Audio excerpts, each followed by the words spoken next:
Welcome to the Success Talk Show, the podcast for ambitious leaders who want to get their best results and create a workplace for their teams to thrive. Each week we share practical advice to help you accelerate your success and grow as an inspiring leader. Now here's your host, Leadership Success Coach, Donna Siriani.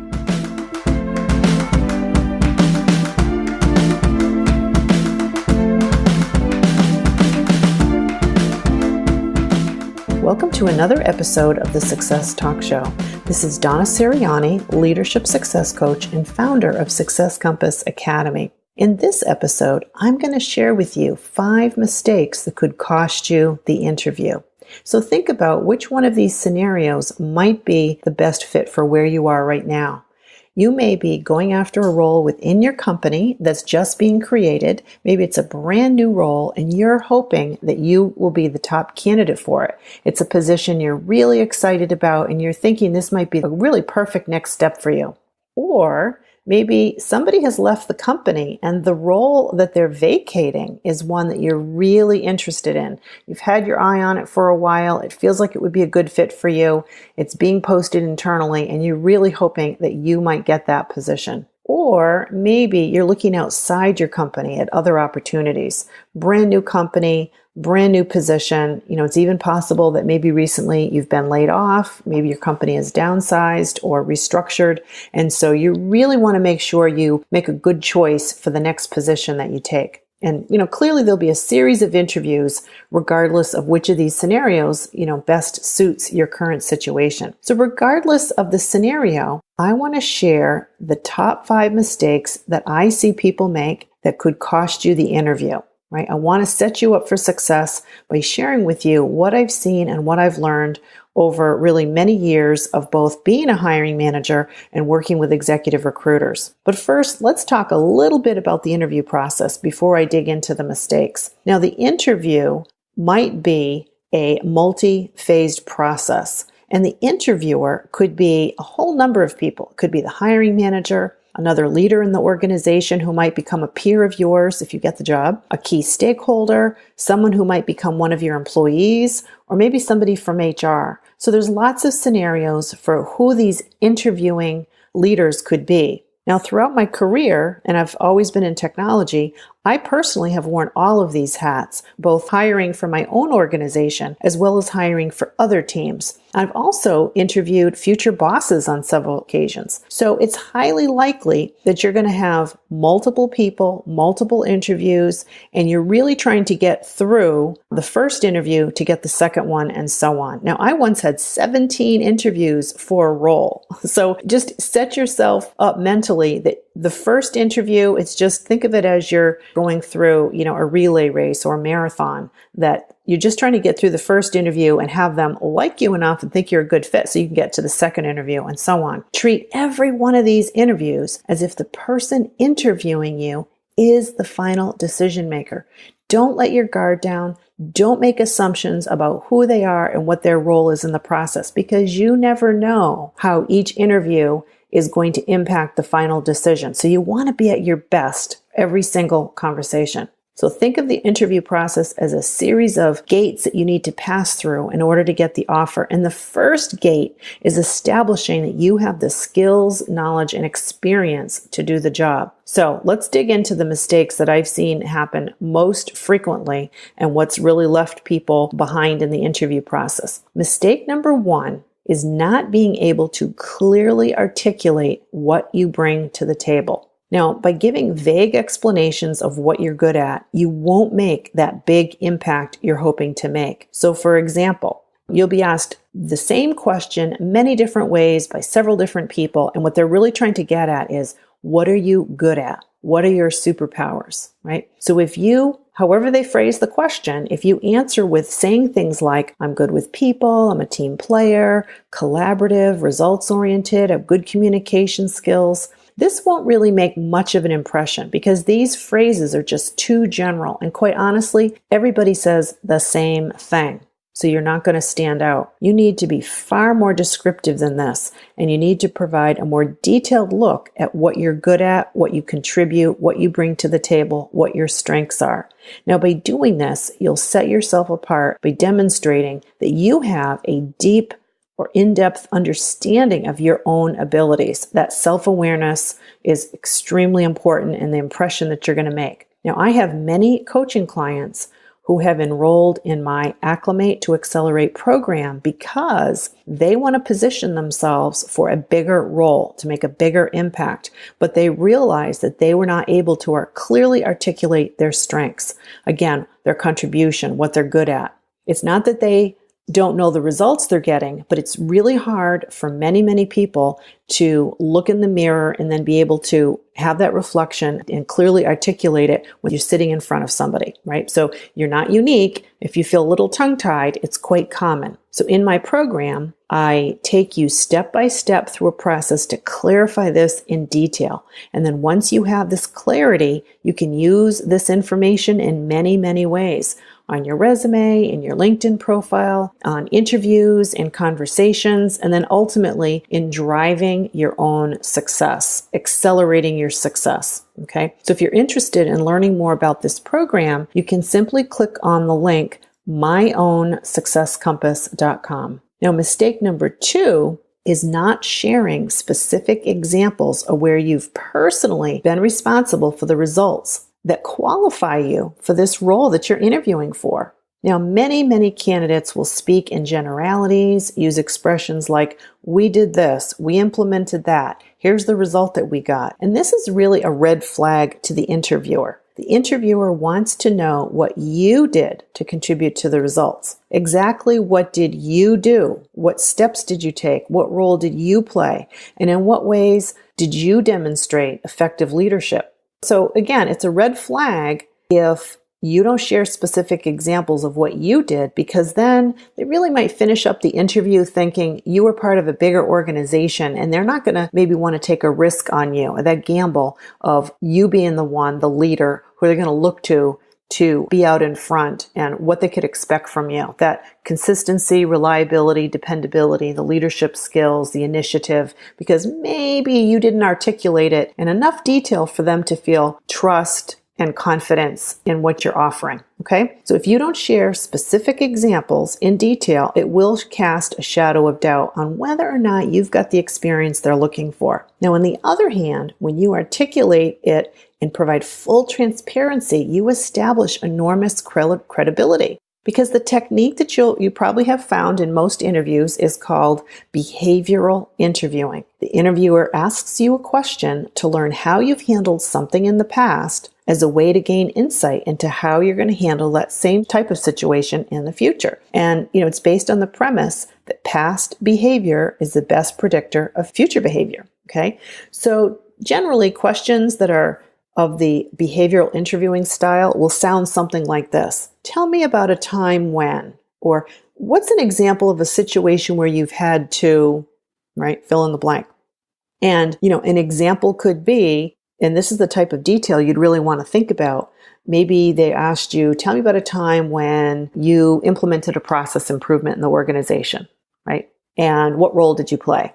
And you might say, I saw a problem and how we handled a certain type of client request. I proposed a new solution to my boss. It was approved for funding and resources. I worked with my peers to put a project team together with myself as the sponsor. Since I was the one that initiated the proposal, I met with the project manager that we appointed on a weekly basis to ensure the effort stayed on track. I followed up with other senior leaders whenever there were obstacles that needed to be overcome. I tried to be a good blocker as a senior leader to make sure the project stayed on track with whatever the team needed. And when the project was completed and successful, I made sure we had a celebration, did a recognition for all the people who were the key contributors on the project, because it was a great success. We achieved XYZ. And as a result, here's the business results, the impact that we got. In addition, from a learning and development standpoint, I'm thrilled that 2 people were promoted within the organization because of the role they played on it. So I feel really proud of not only the improvement that we made, but the impact that it had on people's growth and development. So anyway, that's just an example. I just made up that scenario to share with you. You want to show what did you do to contribute to a particular result. Okay? So be as specific as you can.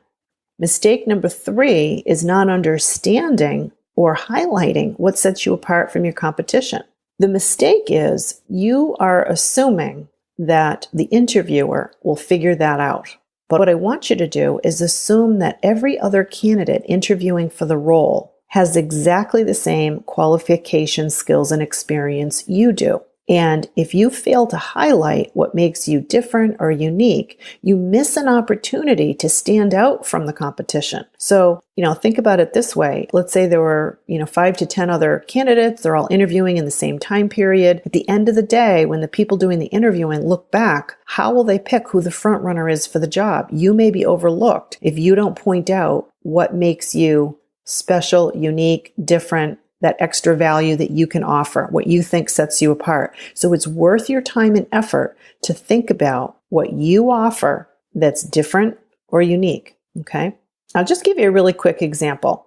I interviewed, this was years ago, and this stands out as an example because I was using the behavioral interviewing technique, hiring somebody to come into our client service organization. And I was asking a young man what his experience was with handling procedure. And had he ever had to work with a client or a situation where the person was irate and he needed to calm them down and influence them to a particular outcome? And these are the kinds of behavioral interviewing questions I was asking. Well, it turned out he had served in Iraq. And so all the examples he was giving me were, yes, we were surrounded by enemy insurgents. I had to get on the radio and convince, somebody to, send in reinforcements. I was I asked him, well, what is an example of policies and procedures you've had to implement? He said, well, I was studying to be if you're familiar with JAG, and I was the person who would recommend based on policy and procedure. I was the person to recommend what the, forms of punishment would be if somebody, didn't follow procedure. And so anyway, he went on this. Every question I asked, he had his history was as a soldier. And it was so powerful and dramatic what he had to do. Now, mind you, I was interviewing to bring somebody into our client service organization, which was technology, and I looked at what set him apart from all the other candidates who were applying for that job. There was no question in my mind that this young man was going to be a remarkable addition to our team, given his courage, tenacity, professionalism, thoroughness, everything he had gone through at his young life. So anyway, we did hire him, but he stood out from everybody else because of his life experience. It wasn't because he knew our products, knew technology, or had any experience in our industry. It was just what he was really demonstrating about his commitment and his character, right? Now, just fast forward a little bit. He has since been with that company for 12 years, has gone on to be very, very successful. But what set him apart in the interview were not necessarily the specific relevant job experience. It was what made him stand out as a unique candidate, right? And he really not only lived up to it, but he was certainly a shining star for many years. So anyway, I just wanted to share that quick story with you. So you need to think about for yourself what is going to be either memorable or unique so that at the end of the day, when the people you've interviewed with are looking back to say who might be the best candidate, you'll know you've put your best foot forward. So when you get that opportunity to slip it into the conversation, be sure to be very well aware and well prepared on what you want to offer. Now, sometimes at the end of the interviewer will ask you, oh, is there anything else you'd like to share? Or is there anything else you want me to know about your background? So if you've not had the opportunity up until then, be sure at the very least to re-emphasize at the end of the interview why you think you would be a really special candidate and could make an outstanding contribution in that role. Okay. Now, mistake number 4 would be not giving any thought to company culture and the importance of culture fit. The number one reason why a leader doesn't work out in a role is that it's not a good fit between that leader and the workplace culture. There just isn't a culture fit. Now, this is something that I learned from executive recruiters. I was chief people officer at a software company. Now, HR is not my background. I've always been a leader in technology, but I was working to help recruit senior leaders and make sure that those senior leaders were a good fit for the culture that we were trying to foster. And when I was asking some of the executive recruiters, what's the number one reason why someone doesn't work out after they get placed into a new role? And, consistently the answer was culture fit. When it's not a good fit, no matter how good that leader is, they tend not to be as effective, as successful, and it tends not to work out. So it's a mistake to overlook the aspects of the culture for either the company or the organization you're interviewing for. So, you may see going into an interview that you're perfectly qualified for the role. But then when you don't get asked back for a second interview, you're scratching your head and you're wondering what happened, thinking, oh, I had everything they were looking for. The reality is you may not be a good fit for their culture. It doesn't mean that what you're offering is good or bad. It's just different. So for example, let's say you've worked for large companies. And in those large companies, there's a different type of formal hierarchy for decision-making, communication, maybe the way things get done with, committees, task force, lots of formal policies, procedures, whatever it is. But then maybe you're interviewing at a younger startup or a smaller company, or maybe a company that has more of a informal, less structured environment. You may not even realize it, but those differences can really come across in the interview, that how they operate and what you're used to are really two very different scenarios, different styles, different environments. And they may pick up on the fact that it's not a good culture fit. So what you need to do is be thinking in advance when you go on an interview. What is the culture? What are the values? What is it that you know? It helps if you know somebody that works there, but what do you know about the culture? Often the careers page, usually on every company's website, they'll talk about their culture, but what can you learn about it so that you can see, in all honesty, is your style and what works best for you, the type of environment you like to work in? Is it really a good fit? So let's say you like that more informal structure, a smaller entrepreneurial environment where you get to really be a jack of all trades, have a lot more empowerment, being more nimble. If you like that type of environment, but you're interviewing at a place that is more formal, structured, hierarchical, be honest with yourself. Is that an environment you're really going to be happy with?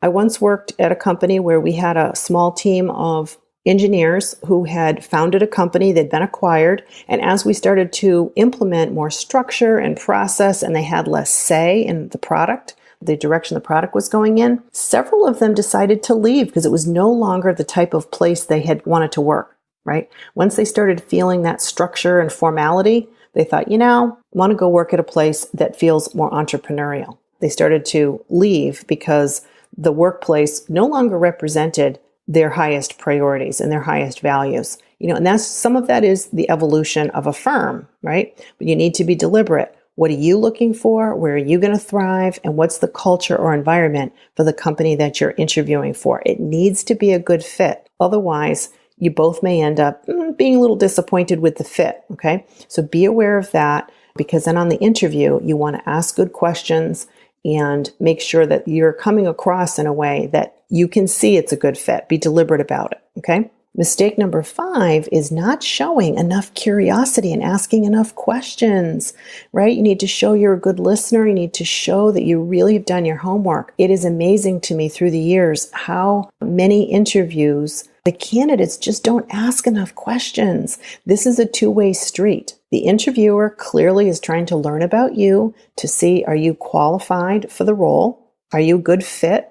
But this is really your opportunity to find out if this role is really what you want. So what do you need to know to feel confident it's a good fit, right? You need to be equally committed to finding the right role for yourself. So absolutely go into the interview with a lot of good questions that show you're interested in their business. You really want to know, if you were in this role, what would success look like? And then relate that to what you have to offer, right? So not showing enough curiosity is a big mistake that I've seen people make at all levels of the organization coming in, everywhere from people interviewing for executive level roles, senior leadership, middle level leaders, and so on. So this is not unique to any one level of the company. It can be very off-putting if you're passionate about your business and the person who's sitting in front of you who wants to become part of your team just isn't asking enough questions and really showing that level of curiosity. So those are the 5 mistakes that I have seen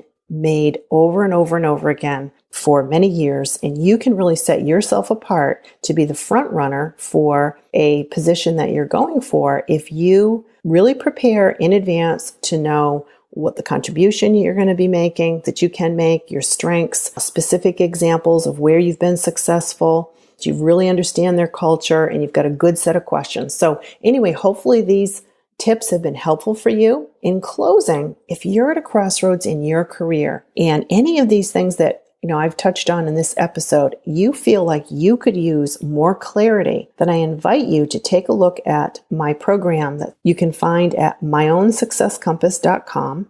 And in that program, I walk you step by step of how to gain clarity on what you're good at, your values, your passions, your personal brand, how to position yourself, and also how to make the best choices so you're confident that when you do accept an offer, it's going to be a good fit for you and you're going to feel satisfied with the role that you choose. So anyway, hopefully these have been helpful. Be sure to subscribe to this podcast, The Success Talk Show, so you can get the future episodes downloaded automatically. Also, I'd love to hear from you. If this was helpful, within iTunes, click on ratings and reviews and leave a comment. Would love to hear from you. Anyway, thank you so much for listening and have a great day.